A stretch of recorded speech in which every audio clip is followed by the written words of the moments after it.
guys, I just wanted to do a quick video because I went to see Insurgent, which is the second installment in the Divergent trilogy, and I'm doing this in my car. This is really awkward.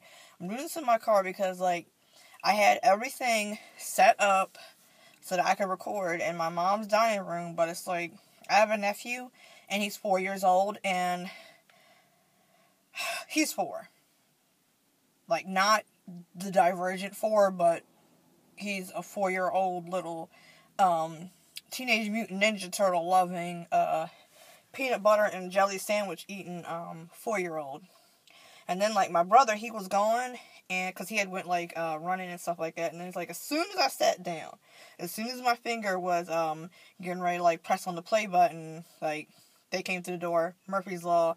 I cut my finger trying to cut up cucumbers today for my lunch. This is a prime example of why I eat fast food and I do not cook, because cooking is dangerous.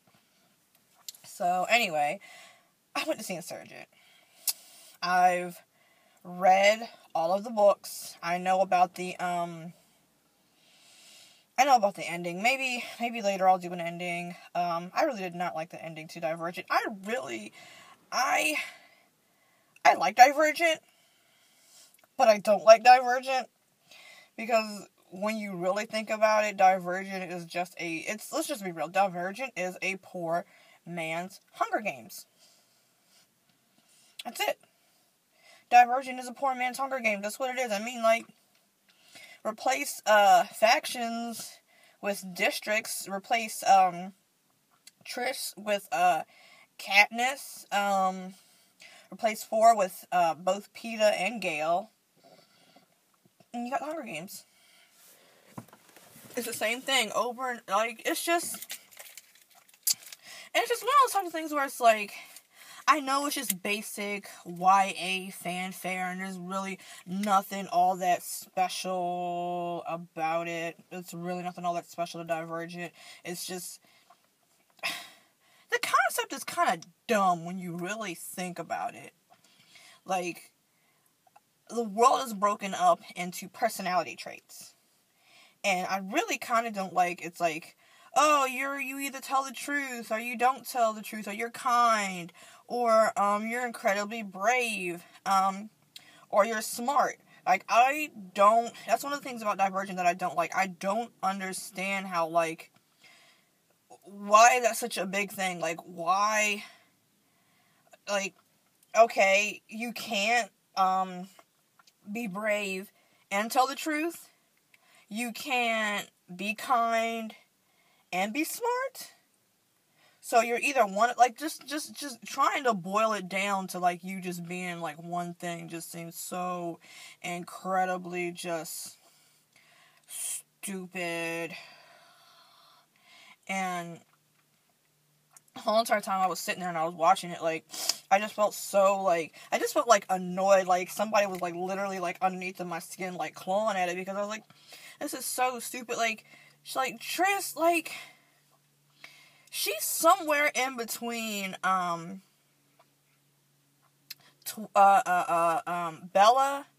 and Katniss. She's not as stupid and wishy-washy as Bella is, but I don't really think that her character is that complex as Katniss is, because it's she's brave, and she can throw a punch, and she can shoot and use a gun and do all this stuff, but at the same time, she still constantly needs to be rescued. 4 is always jumping through a window, coming from out of a cubby hole to rescue her silly behind. I don't understand what it's supposed to be so great and so wonderful about Triss, why people celebrate her character. And why is it now that every single YA character, everybody has to have post-traumatic stress syndrome? Why?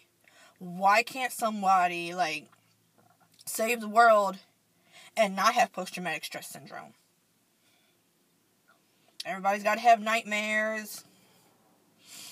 Everybody's got to be overly complicated in some sort of way. It's just, I don't like it. I'm just getting really sick and tired of this whole, oh, you are the chosen one. You are the special one.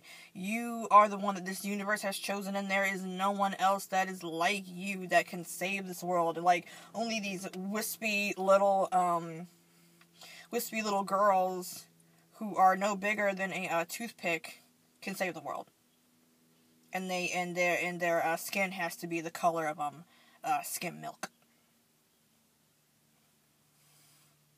Yeah, getting kind of tired of it. And my other thing with Divergent, I do not understand how she has not been sued by the creator of the Hunger Games, because their universes are so alike to the point where it's just really, really scary. I mean, it's very scary. I mean, the only, like, really huge difference is the fact that you don't have this whole other district or faction or whatever that wears incredibly over-the-top bright clothing. Like, I know Amity, they wear bright clothing, but I mean, like Effie, she had, I think in Catching Fire, she had, like, monarch butterflies in her hair and stuff like that. And it's just, I don't know if I'm gonna go see the last one, because I know that,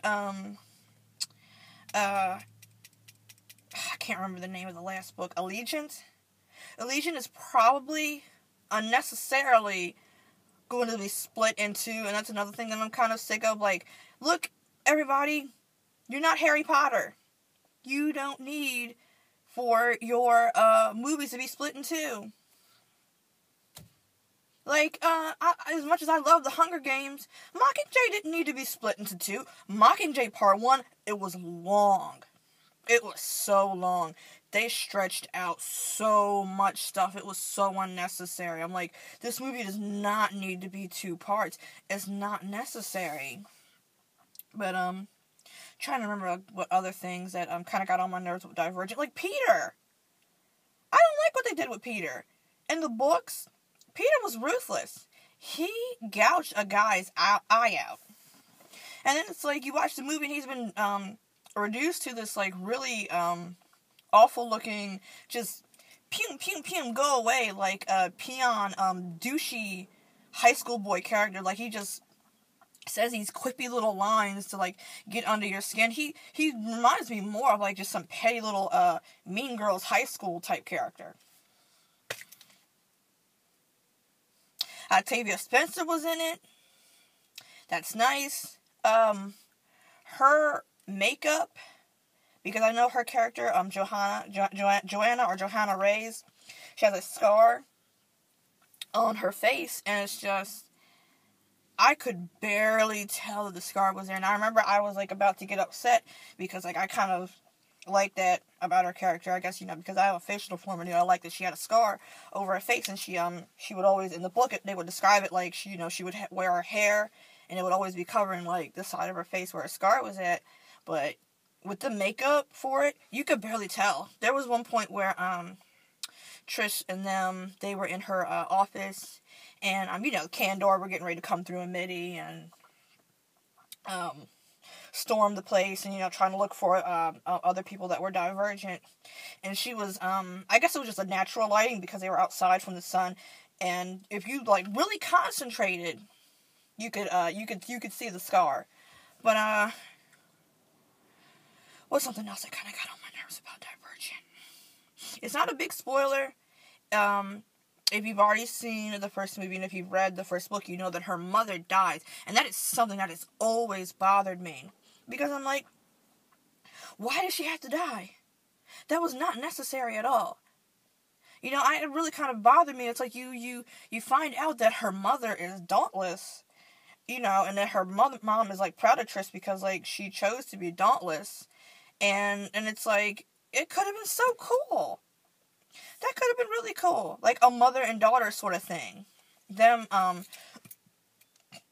like, taking on this huge, evil government or whatever on their own, trying to take it down as mother and daughter, but nope. She has to be a tragic Harry Potter wannabe orphan character and not have any parents, just her